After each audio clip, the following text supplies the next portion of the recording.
Get ready for the dictation. Dictation will start in 5 seconds. Start. In view of my findings on points number 1 to 4, the plaintiff's appeal has to succeed and the club's appeal has to fail. I have already pointed out the conducts of plaintiffs in challenging even the payment of rupees 100 for the earthquake victims. The plaintiffs should not have made it a legal right when we are concerned with the human problems.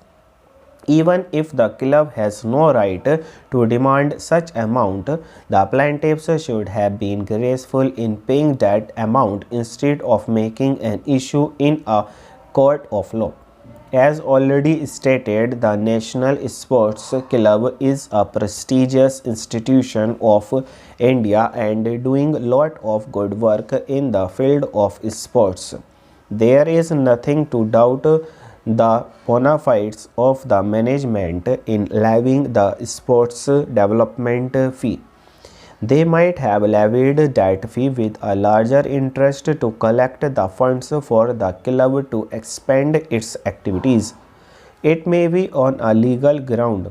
I have come to the conclusion that the life members enrolled prior to 1/10/1977 are not liable to pay that amount.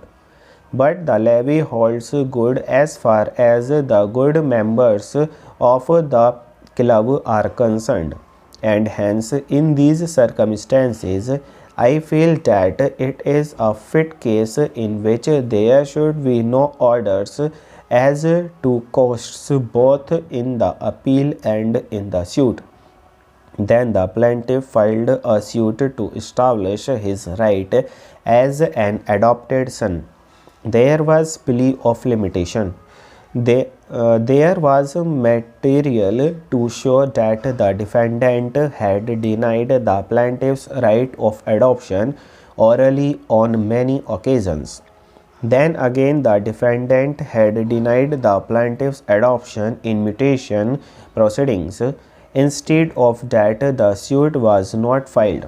After analyzing the evidence, the High Court pointed out that merely because the defendant was denying the plaintiff's adoption orally and also in mutation proceedings, there was no interference with the plaintiff's possession or enjoyment of the sued property. Since there was no actual interference with the plaintiff's possession of the sued property, the right to sue had not accrued.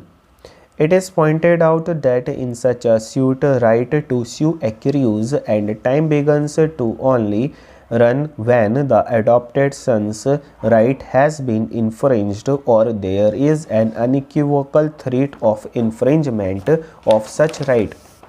Mere verbal denial or mere mutation proceedings are not sufficient to force the plaintiff to file a suit. From the above discussion, we find that the plaintiffs can come to court only when there is an effective infringement to their rights as members. Admittedly, after issuing a 1986 resolution, nothing was done by the club except issuing a reminder in 1989. Again, nothing was done to interfere with the plaintiffs' right as members of the club.